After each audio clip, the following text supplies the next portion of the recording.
မင်္ဂလာပါရှင်ရေနာပါပြန်လည်ကြိုဆိုပါရစေခုတစ်ခေါက်မှာတော့ရေနာကအင်္ဂလိပ်စာနဲ့ပတ်သက်တဲ့ knowledge တချို့ကို share လုပ်သွားမှာဖြစ်ပါတယ်ဒါဆိုရင်ရေနာတို့ဗီဒီယိုလေးကိုစလိုက်မယ်နော်အဲ့ရမဝင်ခင်သွားတိုက်ပါ Before you hit the sheets clean your teeth Before you hit the sheets clean your teeth အစိုးရတယောက်ကတချင်းတစ်တစ်ပုတ်ကို release လုပ်လိုက်တယ်အဲ့ဒီတချင်းကကိုနားထောင်ကြည့်တဲ့အခါမှာအရန်မိုက်တယ်ကိုရင်ထဲကိုရောက်တယ်အရန်ထိတယ်ဒီတချင်းကငါရဲ့ခံစားချက်တွေနဲ့ထပ်တူကြတယ်အဲ့လိုမျိုးပြောချင်တဲ့အခါမှာ This song is so cool it touched me This song is so cool it touched me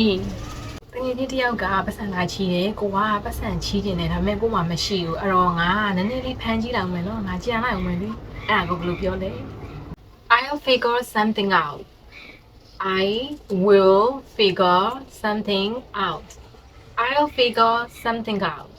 ဒီစေးကိုတောက်ပြီးချင်းကနေစလို့9နာရီအတွင်းအိမ်လိုက်တာမျိုးတော့ဖြစ်ကောင်းဖြစ်နိုင်တယ်။ဒါကိုအင်္ဂလိပ်လိုဘယ်လိုပြောမလဲ You may feel drowsy in the first 5 hours.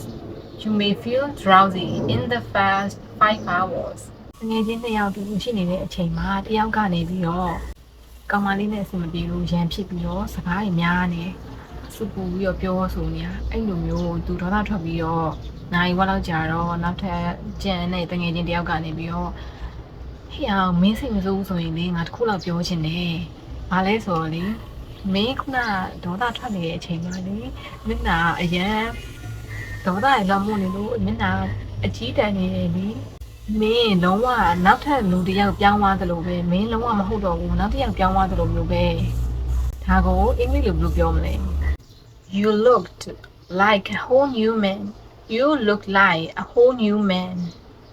ဒီနေ့ဗီဒီယိုလေးကိုရနာဒီမှာနေမယ်ဆုံးသက်ပါမယ်ဘာလို့လဲဆိုတော့ဗီဒီယိုက3မိနစ်ထက်နည်းနည်းလေးရှည်သွားရင်ဆိုလို့ရှိရင်ကြည့်ရတာနည်းနည်းပြင်းသွားရင်လေ education ဗီဒီယိုတွေဆိုရင်ဒေါ်တန်ယုံက scroll လုပ်တာများတယ်အဲ့တော့ဗီဒီယိုလေးကိုဒီမှာနေမယ်ရလိုက်ပါမယ်